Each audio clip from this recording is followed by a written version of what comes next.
Hello, नमस्ते, सत श्री अकाल, आदाब। आप सुन रहे हैं आपका favourite podcast channel the mix अड्डा।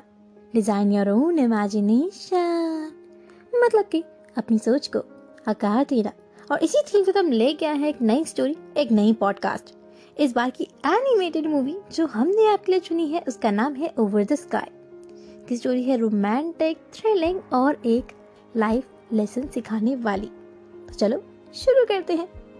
स्टोरी की स्टार्टिंग में एक लड़की को दिखाया जाता है जो कि सुबह लेट उठती है और वो उस लेट लेजी मूड में उठ के जल्दी से ट्रेन पकड़ती है। ट्रेन में उसका दो फ्रेंड उसके वेट कर रहे होते हैं। उन दोनों का नाम होता है माडुआ और आराथा, और इस लड़की का नाम होता है मियो। वो तीनों जब ट्रेन में सफर कर रहे होते हैं तब मियो बताती है कि सुबह उसे कुछ अजीब सा सपना आया। वो पहाड़ से गिर गई, जिसके कारण वो सुबह अचानक से जगी और वो सपनों के कारण वो बहुत परेशान है। वो तीनों उसी बात पे डिस्कशन करने लगते हैं। आराथा बोलता है, तुम्हें रोज ऐसे सपने आते हैं? कल तुम पहाड़ से गिर गई थी, परसों तुम पानी में डूब गई थी, और उससे पहले तुम्हारे साथ कुछ ऐसा ही हुआ था। और वो लड़की कहती है कि हाँ, पता नहीं मेरे साथ ऐसा क्यों होता है। माडुआ उन दोनों की बातों को सुन के हंसने लग जाती है और सीन शिफ्ट होता है स्कूल में। स्कूल में उनका सेकंड पीरियड स्पोर्ट्स का होता है। वो तीनों सेम क्लास में होते हैं। जब उनका स्पोर्ट्स का पीरियड होता है वहाँ पे उन्हें कराई जाती है रनिंग। उन्हें ट्रैक पे दौड़ना होता है। गर्ल्स की अलग लाइन होती है और बॉयज की अलग। माडुआ और मियो दोनों अपने ट्रैक पे दौड़ रहे होते हैं, मगर मियो बहुत जल्दी हार मान जाती है। वो कहती है कि मैं आगे ट्राई ही नहीं करना चाहती, मुझसे और नहीं हो पाएगा। अब वो एक पेड़ के नीचे जाके बैठ जाती है। तभी आराथा आता है।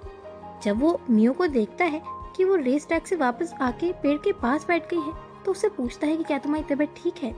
वो कहती है, हाँ, मैं बस थक गई हूँ और मैं आगे नहीं दौड़ना चाहती। तो वो उसे समझाता है कि तुम्हें इतनी जल्दी गिव अप नहीं करना चाहिए जब तक तुम रेस की लास्ट वाली लाइन को क्रॉस ना कर दो, मतलब अपना पूरा टारगेट कंप्लीट ना कर दो। मगर वो कहती है कि मैंने जितना दौड़ना था मैं दौड़ चुकी हूँ और मुझे इतना ही दौड़ना है। दूसरी तरफ सीन शिफ्ट होता है और दिखाया जाता है मियो और आराथा को। वो अपने स्कूल की टेरेस पे बैठे होते। वहाँ पे वो स्काई को देख रहे होते। मियो अजीब अजीब से नाम बना रही होती कि अगर स्काई से जमीन के स्पेस को हॉरिजॉन्स कहते हैं तो फिर स्पेस और आसमान में या फिर स्पेस या अंतरिक्ष के बीच के स्पेस को क्या कहा जाएगा?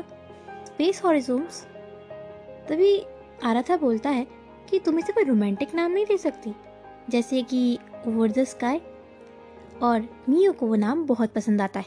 तभी वो उस नाम को बोलने लगती कि आसमान से अंतरिक्ष के बीच का स्पेस, ओवर द स्काई। दूसरे पल दिखाया जाता है कि वो दोनों कहीं घूमने जा रहे होते। वो जाते हैं वाटर पार्क, या फिर यूं कहूँ एक्वेरियम। वहाँ पे मियो और आराथा बहुत मजे करते। वो फिशेस को देखते हैं, उनकी शक्लों के ऊपर कमेंट करते हैं, बहुत सारी फोटोज क्लिक करते हैं और बहुत मजे करते। तभी आराथा और मियो एक जगह बैठ के खाना खा रहे होते। तभी मियो बोलती है कि मैं इतनी जल्दी हार नहीं मानना चाहती, मगर मुझे एक सपना अपना पूरा करना है।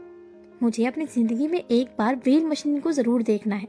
तभी आराथा उसे बोलता है कि तुम बहुत जल्दी हार मान जाती हो, इसीलिए तुम किसी चीज को लंबे समय तक नहीं कर पाती। और वो उसे अपनी फेवरेट जगह पे ले जाने की बात करता है। मियो बोलती है कि हम दोनों वहीं चलते हैं, शायद वहां से मुझे व्हेल दिख जाए। वो दोनों सी शोर के पास खड़े होते। वहां से वो सनसेट को देख रहे होते, जो कि बहुत सुंदर लग रहा होता है। इसीलिए मियो आराथा के पीछे से चुपके से फोटो खींच लेती। और उसे जब आराथा पूछता है कि तुमने किस चीज की फोटो ली, तो कहती है कि मैंने तो बस सनसेट की फोटो ली। तभी आराथा उसे एक लकी चार्म के तौर पे अपना ब्रेसलेट दे देता है और कहता है कि तुम्हारा री एग्जाम होने वाला है ना, तुम फेल हो गई थी, इसीलिए ये तुम्हारी मेहनत करने में मदद करेगा। जब भी तुम इसे देखोगी तभी तुम्हें याद आएगा कि तुम्हें और कोशिश करनी है और इस बार तुम अपना एग्जाम क्लियर कर लेना। मियो से लेके बहुत खुश होती और वो उसे एक लकी चार्म की तरह अपने पास रख लेती। आराथा उसे बोलता है कि तुम इसको कभी मत खोना, ठीक है, और इसका ध्यान रखना। और मियो बड़ी खुश होकर उसे रख लेती है। मियो घर पहुंचती है, उसकी मम्मी उससे बोलती है कि तुमने जो फोटोज मुझे निकालने के लिए बोले थे मैं वो निकाल चुकी हूँ, आके एक बार चेक कर लेना। जब उन फोटोज को देखती है तो वो सारी फोटोज में वो रो रही होती है। एक फोटो होती है जिसमें वो डांस क्लास में होती है, जहाँ पे वो बैले सीख रही होती है, मगर वो बैले सीखते सीखते थक जाती है और वो क्विट कर देती है और इसीलिए वो रो रही होती है।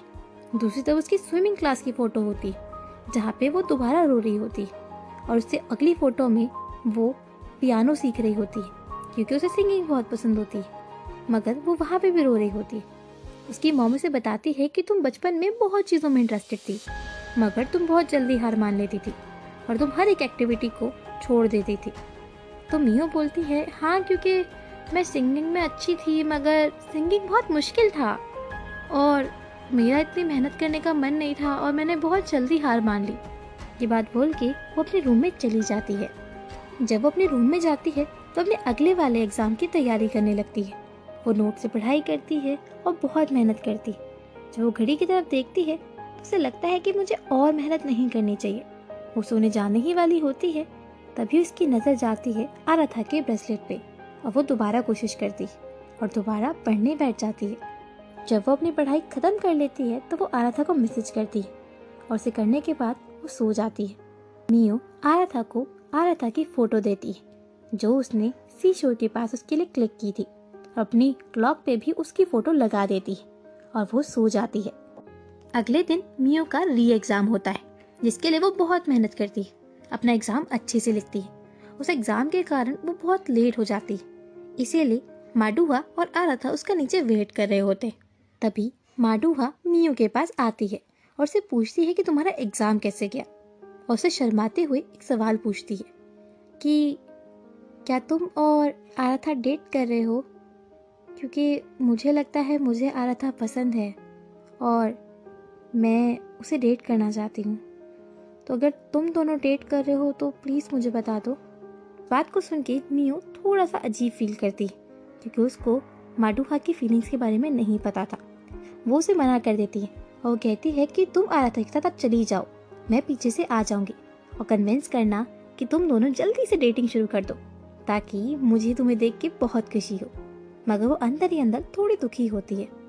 जब वो चुपके आराथा और माडुहा के पीछे जाती है वो देखती है वो दोनों बड़े प्यार से बातें कर रहे होते, मगर उसे लेफ्ट आउट फील होने लगता है क्योंकि उसे ऐसा लगता है कि वो अपने दोनों फ्रेंड्स को कहीं खो ना दे। अगले दिन आराथा और मियो मूवी देखने जाते हैं।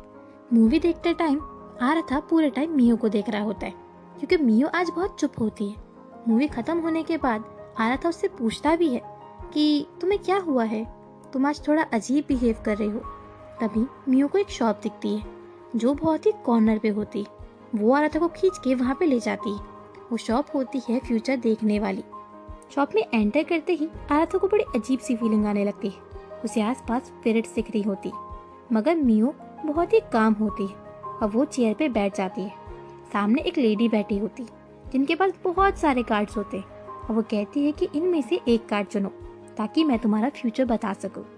जब वो कार्ड चूज कर लेती है इतने में ही आराथा को आसपास और अजीब लगने लगता है क्योंकि उसे लगता है कि वहाँ पे कुछ ऐसा है जो कि सही नहीं है।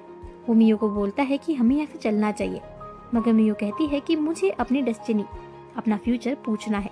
जब वो लेडी कार्ड्स निकालती है तो बताती है कि तुम्हारे आने वाले वक्त में बहुत सारी प्रॉब्लम्स है। पहले तुम्हें एक टेस्ट देना पड़ेगा, एक अपने को खोना पड़ेगा और अंत में तुम्हारे पास एक ऑप्शन होगा जहाँ पे तुम्हें एक चीज़ को चुनना पड़ेगा। इतने में ही आराथा के सर में दर्द हो जाता है और उसे अजीब सा लगने लगता है। वो अपना सर पकड़ के खड़ा हो जाता है और वो उसी हालत में नीचे गिर जाता है। मियो को उसकी हालत देखी नहीं जाती। तभी उसे जब वो पूछती है कि क्या हुआ, आराथा उसका हाथ पकड़ के वहाँ से खींच के ले जाता है।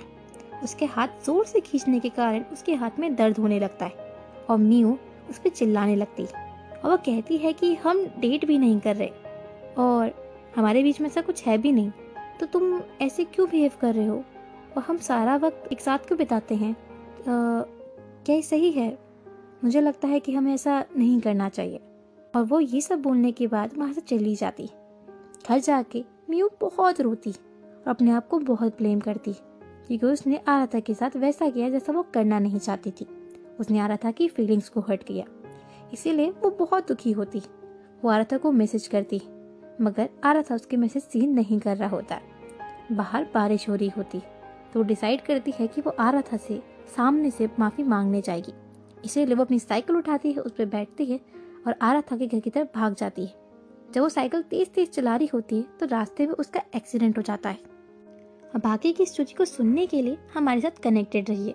Still then be safe, be काम।